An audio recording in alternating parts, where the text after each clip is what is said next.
Zavod Antona Martina Slomška in Radio Ognjišče sta sinoči pripravila predvolilno omizje z naslovom Za domovino gre, na katerega so po besedah organizatorja povabili vse stranke. Udeležili pa so se ga predstavniki strank Desus, SDS, NSI, SD, SLS ter Liste Virant.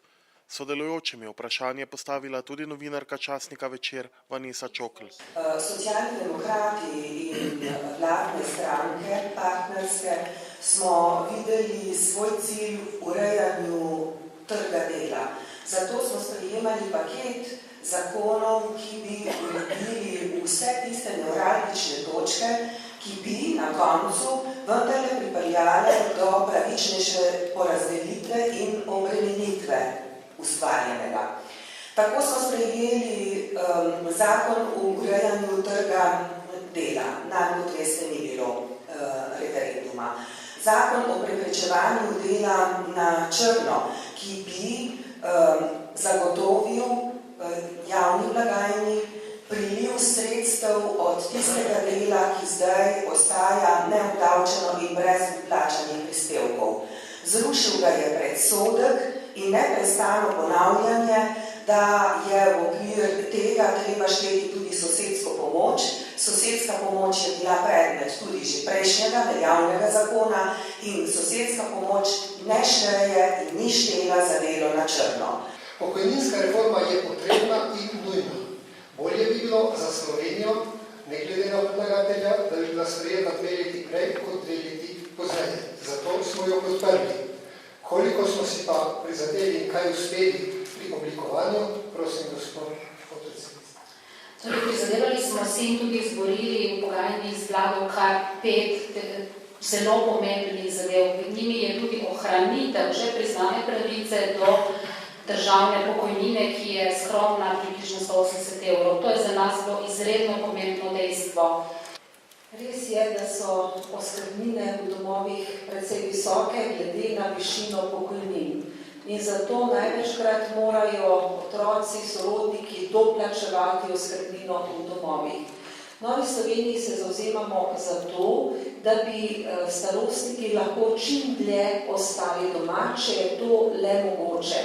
Zato se zavzemamo, da bi čim prej sprejeli zakon o dolgotrajni oskrbi oziroma tudi o osebni asistenci invalidov. In na ta način širili mrežo pomoči na domu, seveda po dostopnih cenah, hkrati pa tudi, da bi v to oskrbo lahko bili vključeni družinski člani, kot je delno že urejeno.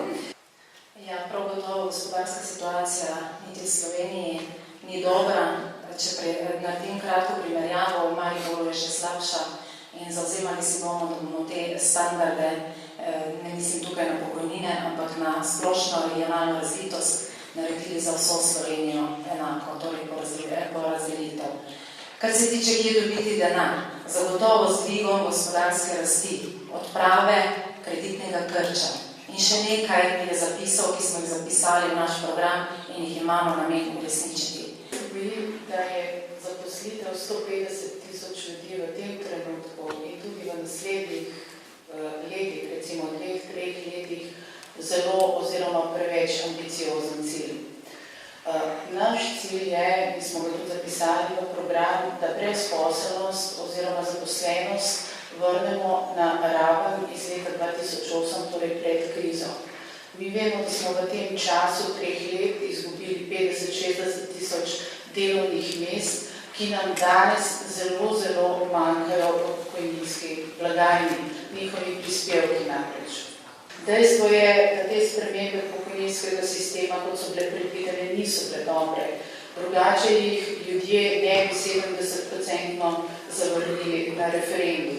Od tistih 50 tisoč novih zaposlenih, ki bi, če bi prejemali povprečno plačo, tako smo izračunali, prispevali na letnem nivoju 300 milijonov evrov v pokojninsko blagajno. Socialna varnost starejših zagotavlja starostna pokojnina, ki je osebna, ekonomska in nesocialna pravica. Temelji na vplačanih prispevkih in je ni mogoče niti omejiti, niti zamrzniti, kaj že ne želi. Ne glede na to, ali smo v krizi ali niso v krizi. Seveda si v Desusu prizadevamo, da bi pokojninsko reformo čim prej uresničili skupaj s socialnimi partnerji in prevzemamo seveda to odgovornost, da smo zraven pri usklajevanju teh dogovorov. Ste se bili tudi sedaj, je tako? Ja, delno so nas upoštevali, večinoma smo nas povedali, ste vladi. Verjamemo, da je potrebno ponuditi paket reform, torej ne samo pokojninsko, ampak tudi zdravstveno in na področju dela. Samo tista vlada bo uspešna, ki bo ponudila kompleten paket ukrepov in ne vsako posamezno. Vi ste vprašali, kaj bo prej pokojninska reforma ali univerzalni temeljni dohodek, da pa pokojninska reforma ni takšna nuja, kot so nuja določene ukrepi za spodbujanje gospodarstva, ker če na gospodarstvo pade, potem ne boste nobene pokojninske reforme več delati. Tako da najprej treba se dostiti kreditni krč, potem bo treba razbremeniti gospodarstvo zdravstvenimi razbremenitvami, da bo lahko dobili injekcije nujno potrebnega kapitala, ki igrata sploh lahko se dostavlja dela mesta, na kar bo potrebno narediti prihranke pri javnem sektorju, potem bomo pa lahko prešli do tega, da bomo delali prihranke dolgoročno pokojninsko reformo v letu. Da, reforma je potrebna tudi zato, ker govori o sposobnosti države, da se prilagaja novo nastalim razmeram, to pa potem tudi pozitivno vpliva tudi na nekatere